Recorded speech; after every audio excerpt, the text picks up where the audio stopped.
Hi ಎಲ್ಲರಿಗೂ welcome back to my YouTube channel. ಎಲ್ಲರಿಗೂ ಹೊಸ ವೀಡಿಯೋಗೆ ವೆಲ್ಕಮ್ ಮಾಡ್ತಾ, ಎಲ್ಲರೂ ಆರೋಗ್ಯವಾಗಿ ಕ್ಷೇಮವಾಗಿ ಚೆನ್ನಾಗಿದ್ದೀರಾ ಅಂತ ಅಂದ್ಕೊಂಡಿದ್ದೀನಿ. ಇನ್ನು ಇವತ್ತಂತೂ ದಿನ ಫುಲ್ಲು ಫಾಸ್ಟಾಗಿ ಓಡ್ತು, ಯಾಕಂದರೆ ನೈಟ್ ನಾವು ಸ್ವಲ್ಪ ಲೇಟಾಗಿ ಮಲ್ಕೊಂಡಿದ್ದು. ಹಾಗಾಗಿ ಬೆಳಗ್ಗಿನ ಜಾವ ಆಲ್ರೆಡಿ ಆಗೇ ಹೋಗಿದೆ, 6:30 ಆಗೇ ಹೋಯಿತು. ಇನ್ನು ಡೈರಿ ಕೂಡ 7 ಗಂಟೆ ಲಾಸ್ಟು. ಸೊ ಬಂದು ನಾನು ಅವರು ಇಬ್ಬರು ಬೇಗನೆ ಫಟಾಫಟ ಅಂತ ಎಲ್ಲ ಹಸಿದು ಹಾಲು ಕರೆದ್ಬಿಟ್ಟು ಅವರು 7 ಗಂಟೆ ಒಳಗೆ ಹಾಲು ಹಾಕೋದಕ್ಕೆ ಹೋದರು. ಅವರು ಹಾಲು ಹಾಕ್ಬಿಟ್ಟು ನಾನು ಮೊಸರೆಲ್ಲ ಇಟ್ಬಿಟ್ಟು ಬರ್ತೀನಿ, ನೀನು ಕರುಗೆ ಹಾಲು ಕುಡಿಸ್ಬಿಟ್ಟು ಮನೆ ಹತ್ರ ಹೋಗು ಅಂತಂದರು. ಸರಿ ಅಂತ ಹೇಳ್ಬಿಟ್ಟು ಕರುಗೆ ಹಾಲು ಕೊಟ್ಬಿಟ್ಟು ಇನ್ನು ನಾನು ಅಲ್ಲಿಂದ ಸೀದಾ ಮನೆಗೆ ಬಂದು ಇನ್ನು ಟಿಫನ್ ಬಂದು ಶಾವಿಗೆ ಉಪ್ಪಿಟ್ಟು ಮಾಡಿದ್ದೆ, ತಿಂದ್ಕೊಂಡ್ವಿ. ಅದೇನು ರೆಸಿಪಿ ಏನು ಶೇರ್ ಮಾಡಲಿಲ್ಲ, ನಾರ್ಮಲ್ ಶಾವಿಗೆ ರೆಸಿಪಿನೇ. ಹಾಗಾಗಿ ಇನ್ನು ನಾನು ಸ್ಯಾರಿ ಮತ್ತು ಒಂದು ಡ್ರೆಸ್ಸಸ್ ಇತ್ತು, ಹಾಗಾಗಿ ಅದನ್ನೆಲ್ಲ ಸ್ಟಿಚಿಗೆ ಕೊಡೋಣ ಅಂತ ಅಂದ್ಕೊಂಡಿದ್ದೆ. ಅದನ್ನು ಕೂಡ ನಿಮ್ಮ ಜೊತೆ ಹಾಗೆ ಶೇರ್ ಮಾಡ್ತಾಯಿದ್ದೀನಿ. ನಾನು ಸ್ಯಾರೀಸ್ ಏನಾದರೂ ತೊಗೊಂಡಾಗ ಕೇಳ್ತಾ ಇರ್ತೀರಾ ಎಲ್ಲಿ ತೊಗೊಂಡಿದ್ದೇನು ಅಂತ ಹೇಳ್ಬಿಟ್ಟು. ನಾನು ಆದಷ್ಟು ನನ್ನ ಫ್ರೆಂಡ್ ಶಾಪ್ ಇದೆಯಲ್ಲ ಅಲ್ಲೇ ಹೋಗಿ ನಾನು ತೊಗೋತೀನಿ. ಈ ಸತಿ ಬಂದು ಬೇರೆ ಕಡೆ ಹೋಗಿದ್ದೆ, ಅಲ್ಲಿ ನಾನು ಇದನ್ನು ತೊಗೊಂಡಿದ್ದು. ಅಂದರೆ ಇದು ಆಲ್ಮೋಸ್ಟ್ ಮುಂಚೆನೇ ಅಮ್ಮ ಕೊಡಿಸಿದ್ದು ಹೇಳಬೇಕು ಅಂದರೆ. ನಾನು ಡ್ರೆಸ್ಸಸ್ ತೊಗೊಂಡು ಬಂದಿದ್ದು, ಆದರೆ ಅಮ್ಮ ಈ ಸ್ಯಾರಿನ ನನಗೆ ಅಕ್ಕ ಸೀಮಂತದ ದಿವಸ ಕೊಡಿಸಿದ್ದು. ಯಾಕಂದರೆ ಅವಳಿಗೆ ಸೀರೆ ಕೊಡಿಸಿದ್ದು, ನನಗೆ ಕೊಡಿಸಿಲ್ಲ ಅಂದರೆ ಚೆನ್ನಾಗಿರಲ್ಲ ಅಂತ ಹೇಳ್ಬಿಟ್ಟು ಅವ್ರು ನನಗೆ ಕೊಡಿಸಿದ್ರು. ಸೊ ಇವತ್ತು ಒಂದು ಫಂಕ್ಷನ್ ಇತ್ತು, ಹಾಗಾಗಿ ಅದಕ್ಕೆ ಸ್ಟಿಚ್ ಕೊಡೋಣ ಅಂತ ಹೇಳ್ಬಿಟ್ಟು ಇದನ್ನು ತೆಗೆದೆ. ತುಂಬ ಚೆನ್ನಾಗಿದೆ, ರಸ್ಟ್ ಆರೆಂಜ್ಗೆ ಪರ್ಪಲ್ ಬಂದಿದೆ, ಅದು ಡಾರ್ಕಾಗಿ ಆರೆಂಜ್ ಕಾಣಿಸ್ತಾ ಇದೆ, ಬಟ್ ಅದೇ ಥರನೇ ಇದೆ, ಚೆನ್ನಾಗಿದೆ ಸ್ಯಾರಿ ಎಲ್ಲ.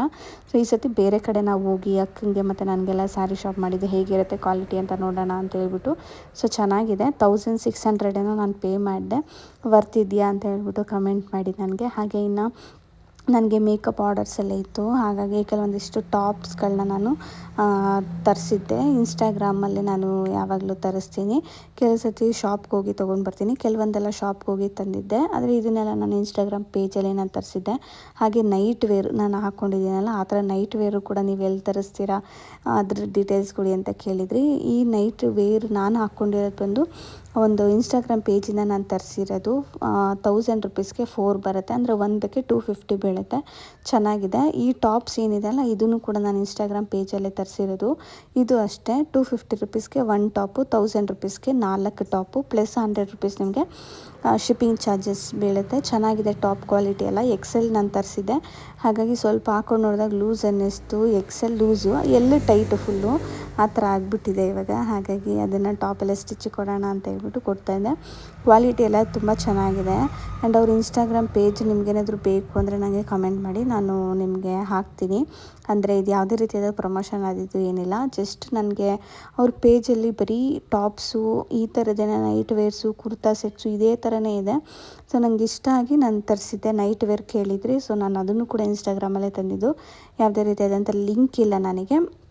ಸೊ ಇದು ಅಷ್ಟೇ, ಈ ಟಾಪ್ಸ್ಗಳು ಅಷ್ಟೇ ನಾನು ಮುಂಚೆನೇ ತೋರಿಸ್ತಾ ಇದ್ದೀನಿ. ವೇರ್ ಮಾಡಿ ಆದಮೇಲೆ ಇನ್ನೊಂದು ಸತಿ ಬೇಕಾದ್ರೆ ನಮ್ಗೆ ತೋರಿಸ್ತೀನಿ ಯಾವ ಥರ ಕಾಣಿಸುತ್ತೆ ಅಂತ ಹೇಳ್ಬಿಟ್ಟು. ಇದು ನಾನು ತರಿಸಿದ್ದು 4 ಟಾಪು, ಅದರಲ್ಲಿ ಆಲ್ರೆಡಿ ಒಂದು ಹಾಕಿದ್ದೀನಿ, ಅಂದರೆ ಫುಲ್ ಕಲರ್ಸ್ ಇದೆ ನೋಡಿ ಆ ಥರದ್ದು. ನಾನು ಅಮ್ಮ ಮನೆಗೆ ಹೋದಾಗ ಹಾಕ್ಕೊಂಡಿದ್ದೆ ಹಪ್ಪಳ ಎಲ್ಲ ಮಾಡಬೇಕಾದ್ರೆ ಅದೊಂದು. ಇನ್ನು ಮಿಕ್ಕಿದ್ದು 2 ಕಲರು ಸೇಮು, ಇನ್ನೊಂದು ಪರ್ಪಲ್ ತರಿಸಿದೆ.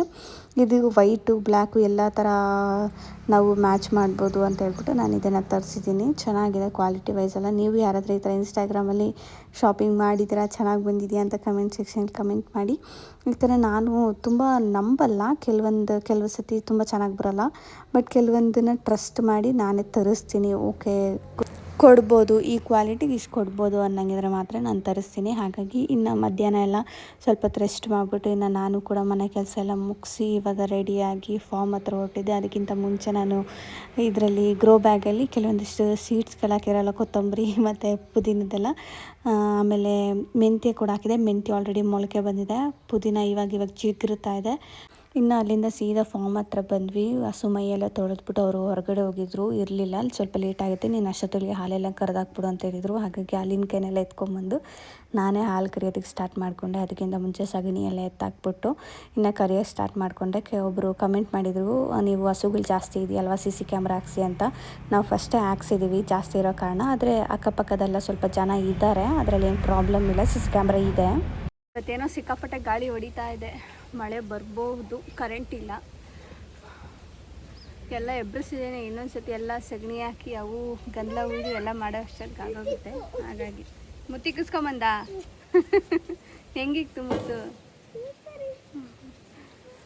ಮಳೆ ಬರುತ್ತೆ ಆ ಥರನೇ ಐತೆ, ಮಳೆ ಬರುತ್ತೆ. ಸೌಂಡ್ ಮಾಡಬೇಡ. ಕರೆಂಟ್ ಇಲ್ಲ, ಕರೆಂಟ್ ಬಂದಮೇಲೆ ಲಾಲ ಕರಿಯೋದು. ಇನ್ನು ಇವತ್ತು ಯಾಕೋ ಸ್ವಲ್ಪ ಮಳೆ ಬರೋಂಗೂ ಕೂಡ ಇತ್ತು, ಗಾಳಿ ಎಲ್ಲ ಬೀಸ್ತಾನೆ ಇತ್ತು. ಆದರೆ ಮಳೆ ಏನು ಬರಲಿಲ್ಲ, ಜಸ್ಟ್ ಒಂದು ಹನಿ ಬಿತ್ತು. ಇನ್ನು ಹಾಲು ಕರೆಯೋದಕ್ಕೆ ಸ್ಟಾರ್ಟ್ ಮಾಡಿಕೊಂಡು ಅದರ ಮಿಷಿನ್ ಆನ್ ಮಾಡಿದರೆ ಟುನ್ ಟುನ್ ಟುನ್ ಅಂತ ಸೌಂಡ್ ಬರಬೇಕು. ಅದೊಂಥರ ಗ್ರಿಪ್ ಥರ ಸೌಂಡ್ ಬರುತ್ತೆ, ಆ ಥರ ಬರ್ತಾಯಿಲ್ಲ, ಅಂತ ಸೌಂಡ್ ಬರ್ತಾಯಿತ್ತು. ಹಾಗಾಗಿ ಸ್ವಲ್ಪ ಭಯ ಆಯಿತು, ಏನಪ್ಪ ಹಿಂಗೆ ಸೌಂಡ್ ಬರ್ತಾಯಿದೆ ಅಂತ ಹೇಳ್ಬಿಟ್ಟು ತಿರ್ಗಾ ವೀಡಿಯೋ ಕಾಲ್ ಮಾಡಿ ಮಾತಾಡಿದೆ. ಆದರೆ ಅದು ಅಷ್ಟು ಕರೆಕ್ಟಾಗಿ ಗೊತ್ತಾಗಲಿಲ್ಲ. ಸರಿ ಇರು ಬರ್ತೀನಿ ಅಂತ ಹೇಳಿದ್ರು. ಇದಕ್ಕೆ ಮಿಷಿನ್ ಆನ್ ಮಾಡಿದೆ, ಆದರೆ ಕರೆಕ್ಟಾಗಿ ಅದು ಗೊತ್ತಾಗ್ತಾಯಿಲ್ಲ ಯಾವುದು ಆನ್ ಮಾಡಬೇಕು ಅಂತ ಹೇಳಿ. ಚುಸ್ ಅಂತ ಸೌಂಡ್ ಬರ್ತೈತೆ, ಅದೊಂಥರ ಹಾಲು ಕರಿಯೋ ಸೌಂಡ್ ಬರಬೇಕು, ಅದು ಬರ್ತಾಯಿಲ್ಲ. ಸೊ ಅವ್ರನ್ನ ಕರೆದೇ ಬರ್ತಾ ಇದ್ದಾರೆ. ಅವರಿಲ್ಲೇ ಬೇರೆ ಹೊಲದ ಹತ್ರ ಇದ್ದರು, ಹಾಗಾಗಿ ಅಲ್ಲೇ ಒಂದು 5 ನಿಮಿಷ ಬಂದ್ಬಿಟ್ಟು ನೋಡಿ ಹಾಕ್ಕೊಟ್ಬಿಟ್ಟು ಹೋದರು. ಇನ್ನು ಮಿಕ್ಕಿದ್ಗೆಲ್ಲ ನಾನೇ ಹಾಕ್ಕೊಂಡೆ ಒಂದೊಂದೇ. ಇವಾಗಂತೂ ಹಿಂಗಾಗ್ಬಿಟ್ಟಿದೆ ಅಂದರೆ ಫುಲ್ಲು ಬ್ಯುಸಿ ಆಗಿಬಿಟ್ಟಿದ್ದೀನಿ ನಾನಂತೂ. ಬೆಳಗಿನ ಸಾಯಂಕಾಲ ಗಂಟ ಕೆಲಸ. ಬೆಳಗ್ಗೆ ಇಲ್ಲಿಗೆ ಬಂದರೆ ಮನೇಲಿ ನನ್ನ ಒಂದು ಇದ್ರದ್ದು ಫುಲ್ಲು ಬ್ಯುಸಿ ಆಗಿಬಿಟ್ಟಿದೆ. ಫಸ್ಟು ಕೆಲಸನೇ ಇಲ್ವಲ್ಲಪ್ಪ ಅನಿಸ್ತಾಯಿತ್ತು. ಇವಾಗ ಯಪ್ಪ ಎಷ್ಟೊತ್ತಿಗಪ್ಪ ಕೆಲಸ ಮುಗಿಯುತ್ತೆ, ಎಷ್ಟೊತ್ತಿಗೋಪ ಮಲ್ಕೋತೀನಿ ಅಂತ ಅನ್ನಿಸ್ತಾ ಇರುತ್ತೆ. ಅಷ್ಟು ಬ್ಯುಸಿ ಆಗಿಬಿಟ್ಟಿದ್ದೀನಿ. ಆದರೆ ಲೈಫಲ್ಲಿ ಬ್ಯುಸಿಯಾಗಿರಬೇಕು, ಆವಾಗ ಯಾವುದೇ ರೀತಿಯಾದ ಯೋಚನೆಗಳು ಬರೋಲ್ಲ, ಕೆಟ್ಟ ಆಲೋಚನೆಗಳು ಬರೋಲ್ಲ. ನಾವು ಬ್ಯುಸಿಯಾಗಿದ್ದಷ್ಟು ನಮಗೆ ಒಳ್ಳೊಳ್ಳೆ ಆಲೋಚನೆಗಳು ಬರುತ್ತೆ. ಲೈಫಲ್ಲಿ ಏನಾದರೂ ಮಾಡಬೇಕು, ಸಕ್ಸಸ್ ಆಗಬೇಕು ಅಂತ ಏನಾದರೂ ಯೋಚನೆ, ಒಳ್ಳೆ ಥಾಟ್ಸ್ಗಳು ನಮ್ಮ ಮೈಂಡಲ್ಲಿ ಬರ್ತಾನೆ ಇರುತ್ತೆ.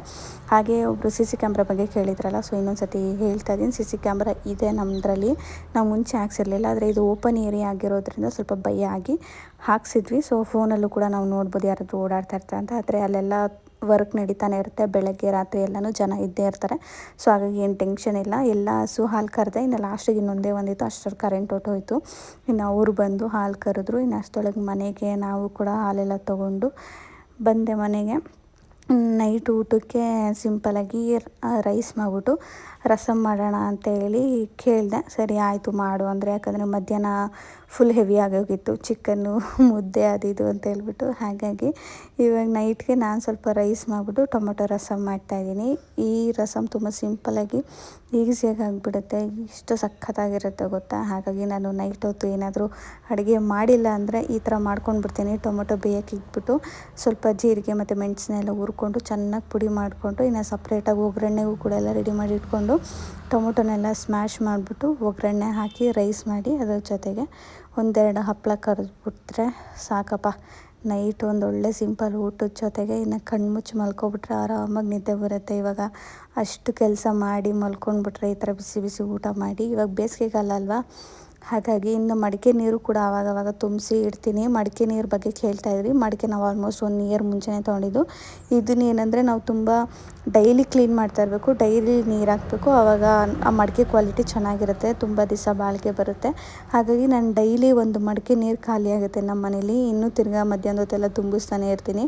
ಹಾಗಾಗಿ ಏನು ಪ್ರಾಬ್ಲಮ್ ಇಲ್ಲ, ತುಂಬ ತಣ್ಣಗಿರುತ್ತೆ. ಇನ್ನು ಊಟ ಗೀಟ ಎಲ್ಲ ಮುಗಿಸಿ ಸ್ವಲ್ಪ ಸ್ಕಿನ್ ಕೇರ್ ಏನಾದರೂ ಮಾಡ್ಕೊಳ್ಳೋಣ ಅಂದ್ಕೊಂಡೆ. ಆದರೂ ಇನ್ನು ನನಗೇನು ಹೋಮ್ ಮೇಡ್ ಏನು ಮಾಡಿಕೊಂಡು ಅಪ್ಲೈ ಮಾಡ್ಕೊಳ್ಳೋದಕ್ಕಾಗಿರಲಿಲ್ಲ. ಹಾಗಾಗಿ ನನ್ನ ಹತ್ರನೂ ಒಂದು ಟ್ಯಾನ್ ರಿಮೂವಲ್ ಪ್ಯಾಕ್ ಇದೆ. ಹಾಗಾಗಿ ಇವತ್ತು ಟ್ಯಾನ್ ರಿಮೂವ್ ಮಾಡ್ಕೊಳ್ಳೋಣ ಅಂತ ಹೇಳ್ಬಿಟ್ಟು ಇದನ್ನು ತೊಗೊಂಡಿದ್ದೀನಿ. ಇದು ಬಂದು ನೇಚರ್ಸ್ ಅವ್ರದ್ದು ಲ್ಯಾಕ್ಟೋ ಬ್ಲೀಚ್ ಅಂತ ಹೇಳ್ಬಿಟ್ಟು ಕರೀತಾರೆ.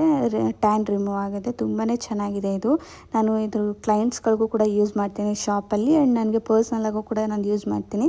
ಕ್ಲೈಂಟ್ಸ್ಗೆ ಒಂಚೂರು ದೊಡ್ಡ ಬಾಕ್ಸಲ್ಲೇ ಇಟ್ಕೊಂಡಿದ್ದೀನಿ, ಯಾಕಂದರೆ ಖಾಲಿ ಆಗಿಬಿಡುತ್ತೆ ಅಂತ ಹೇಳ್ಬಿಟ್ಟು. ಇದು ಚಿಕ್ಕ ಬಾಕ್ಸು ನಿಮಗೆ 100 ರೂಪೀಸಿಗೆ ಸಿಗುತ್ತೆ, ತುಂಬಾ ಚೆನ್ನಾಗಿರುತ್ತೆ.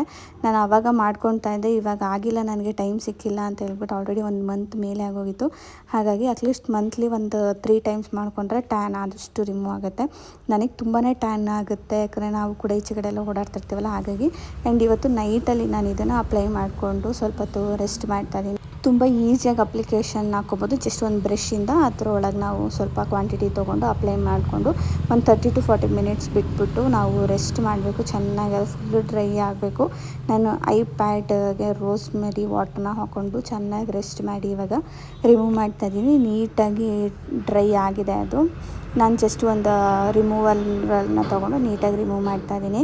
ಇದು ನಿಮಗೆ ಒಂದೇ ಸತಿ ರಿಸಲ್ಟ್ ಒಂದು 50% ನಿಮಗೆ ಕಾಣಿಸುತ್ತೆ. ನೀವು ಅಂದರೆ ಮಂತ್ಲಿ 3 ಟೈಮ್ಸ್ 4 ಟೈಮ್ಸ್ ಮಾಡಿದ್ರೆ ಚೆನ್ನಾಗಿ ರಿಸಲ್ಟ್ ಸಿಗುತ್ತೆ. ಬೇಕು ಅಂದರೆ ನೀವು ಬೇಕಾದರೆ ಶಾಪಲ್ಲಿ ಇದನ್ನು ಕೇಳಿ ತೊಗೊಳ್ಳಿ, ಚೆನ್ನಾಗಿದೆ. ಇನ್ನು ನೆಕ್ಸ್ಟ್ ಡೇ ನಾನು ನೆನ್ಮಂಗ್ಲಕ್ಕೆ ಹೋಗಬೇಕಾಗಿತ್ತು. ಸ್ವಲ್ಪ ಐಬ್ರೋ ಮತ್ತು ಹೇರ್ ಕಟ್ ಎಲ್ಲ ಮಾಡ್ಸೋಣ ಅಂತ ಅಂದ್ಕೊಳ್ತಾ ಇದ್ದೆ. ತುಂಬ ದಿವಸದಿಂದ ಮಾಡ್ಸೋಕ್ಕಾಗಿರಲಿಲ್ಲ. ಹಾಗಾಗಿ ಸ್ವಲ್ಪ ಕೆಲಸನೇ ಇತ್ತು, ಅದನ್ನು ಮುಗಿಸ್ಕೊಂಡು ಎಲ್ಲ ಮಾಡ್ಕೊಬರೋಣ ಅಂತೇಳ್ಬಿಟ್ಟು ಹೊರಟ್ವಿ. ಎಲ್ಲ ಮಾಡಿಸ್ಕೊಂಡು ವಾಪಸ್ ಬರೋ ಅಷ್ಟೊತ್ತಿಗೆ ಫೋನು ಹಸು ಕರು ಹಾಕ್ಬಿಟ್ಟಿದೆ ಅಂತೇಳ್ಬಿಟ್ಟು, ಹಾಗಾಗಿ ಸೀದಾ ಮನೆಗೆ ಹೋಗಿ ಬೆಲ್ಲ ಮತ್ತು ಬಿಸಿನೀರೆಲ್ಲ ತೊಗೊಂಡು ಹೊಲಕ್ಕೆ ಹೋಗಿ ಇನ್ನು ಪ್ರವೀಣೂರು ಹಸುಗಳಿಗೆಲ್ಲ ಇಕ್ತಾಯಿದ್ರು ಬೂಸನೆಲ್ಲ. ನಾನು ಅದಕ್ಕೆ ಇಂಡಿ ಬೂಸಾಗೆ ಬೆಲ್ಲನೆಲ್ಲ ಮಿಕ್ಸ್ ಮಾಡಿಬಿಟ್ಟು ಕೊಟ್ವಿ. ಇದೇ ನೋಡಿ ನಮ್ಮ ಮನೆಗೆ ಕರು ಹಾಕಿರೋದು. ತುಂಬಾ ಚೆನ್ನಾಗಿತ್ತು. ಆಗಲೇ ಎದ್ದು ನಿಂತ್ಕೊಂಡ್ಬಿಟ್ಟಿದ್ದು ನಾವು ಹೋದಾಗ. ಇನ್ನು ಅದಕ್ಕೂ ಕೂಡ ತಿಂಡಿ ಕೊಟ್ಬಿಟ್ಟು ರೆಸ್ಟ್ ಮಾಡೋಕ್ಕೆ ಬಿಟ್ಬಿಟ್ಟು ಇನ್ನು ಹೋಗಿ ಹಾಲಿನ ಕ್ಯಾನ್ ತೊಗೊಂಡು ಬಂದು ಇನ್ನು ಹಾಲು ಕರಿಯೋದಕ್ಕೆ ಸ್ಟಾರ್ಟ್ ಮಾಡ್ಕೊಂಡ್ವಿ. ಆ ಕರು ಅಂತ ಎಷ್ಟು ಸೂಪರ್ ಆ್ಯಕ್ಟಿವ್ ಆಗಿಬಿಟ್ಟಿದೆ ಅಂದರೆ ಹಾಲು ಕುಡಿತೈತೆ. ಕುಡಿದ್ಬಿಟ್ಟು ಏನು ಫುಲ್ಲು ಓಡಾಡ್ತೈತೆ ಅಲ್ಲೆಲ್ಲನೂ. ಅವ್ರ ಅಮ್ಮ ಪಾಪ ಎಷ್ಟು ಕರಿತಾಯಿತ್ತು ಗೊತ್ತಾ ಹಸು. ನಿಜವಾಗ್ಲೂ ನನಗೆ ನಂಬಕ್ಕೆ ಆಗಲಿಲ್ಲ ಕಣ್ಣಿಂದ. ಫಸ್ಟ್ ಟೈಮ್ ನಾನು ಇದನ್ನು ಇಷ್ಟು ಡೀಟೇಲಾಗಿ ಅಬ್ಸರ್ವ್ ಮಾಡಿದ್ದು. ಅದು ಹೆಂಗೆ ಕರಿತಾಯಿತ್ತು ಗೊತ್ತಾ, ನೀನು ಬಿದ್ದುಬಿಡ್ತೀಯಾ, ಎಲ್ಲಾದರೂ ಹೊರ್ಟೋಗ್ತೀಯಾ, ಗಾಯ ಆಗುತ್ತೆ ಅಂತೇಳ್ಬಿಟ್ಟು ಅದು ಎಷ್ಟು ಇದ್ರಾಗ ಕರಿತಾಯಿತ್ತು ಗೊತ್ತಾ. ಅದು ನೋಡೋಕ್ಕೆ ಒಂಥರ ಕಣ್ಣಂಚಲ್ಲಿ ನೀರು ಬಂತು. ನಾವು ಮನುಷ್ಯರ ಥರನೇ ಅವನು ಅಲ್ವಾ ಅಂತ ಅನ್ನಿಸ್ತು. ಇನ್ನು ಮೈಯೆಲ್ಲ ತೊಳೆದ್ಬಿಟ್ಟು ನಿಲ್ಲಿಸಿದ್ವಿ. ಆ ಕರು ಆಟಾಡ್ತಾಯಿತ್ತು. ಅದಾದಮೇಲೆ ಅದು ಬಡ್ಕೊಳ್ಳೋದನ್ನ ನೋಡಿನೇ ಒಂದು ಕಲ್ಲಿಗೆ ಕಟ್ಟಾಕಿದ್ರೆ ಎಲ್ಲ ಅಪಶಕ್ತಿ ಹಾಕಿ ಆ ಕಲ್ಲನ್ನೇ ಎಳಿತೈತೆ ಅದರಿಂದ ಬಿಡಿಸ್ಕೊಳ್ಳೋಕೆ ಆ ಕರು. ಇನ್ನು ಇವಾಗ ಜಸ್ಟ್ ಒಂದು 5 to 6 hours ಆಗಿರೋದು ಅಷ್ಟೇ ಅದು ಕರು ಹಾಕಿ. ಆಗಲೇ ಎಷ್ಟು ಸ್ಟ್ರಾಂಗಾಗಿ ಅದು ಪುಲ್ ಮಾಡ್ತಾಯಿತ್ತು ಗೊತ್ತಾ ಕಲ್ಲನ್ನ. ಅವ್ರ ಅಮ್ಮ ಅದು ನೋಡಿ ಬಡ್ಕೋತಾಯಿತ್ತು, ಬೇಡ ಬೇಡ ಅಂತ ಹೇಳ್ಬಿಟ್ಟು. ಅದನ್ನೆಲ್ಲ ನೋಡೋದಕ್ಕೆ ಒಂಥರ ಚೆಂದ. ಆ್ಯಂಡ್ ಇವತ್ತಿನ ವ್ಲಾಗ್ ನಿಮ್ಗೆ ಹೇಗೆ ಅನ್ನಿಸ್ತು ಅಂತ ಕಮೆಂಟ್ ಮಾಡಿ. ಹಾಗೆ ನಿಮ್ಗೆ ಇಷ್ಟ ಆಗಿರೋ ಚಾನಲ್ನ ಸಬ್ಸ್ಕ್ರೈಬ್ ಮಾಡ್ಕೊಳ್ಳಿ. ಸಿಗ್ತೀನಿ ಮುಂದಿನ ವೀಡಿಯೋದಲ್ಲಿ. ಅಲ್ಲಿವರೆಗೂ ಟೇಕ್ ಕೇರ್.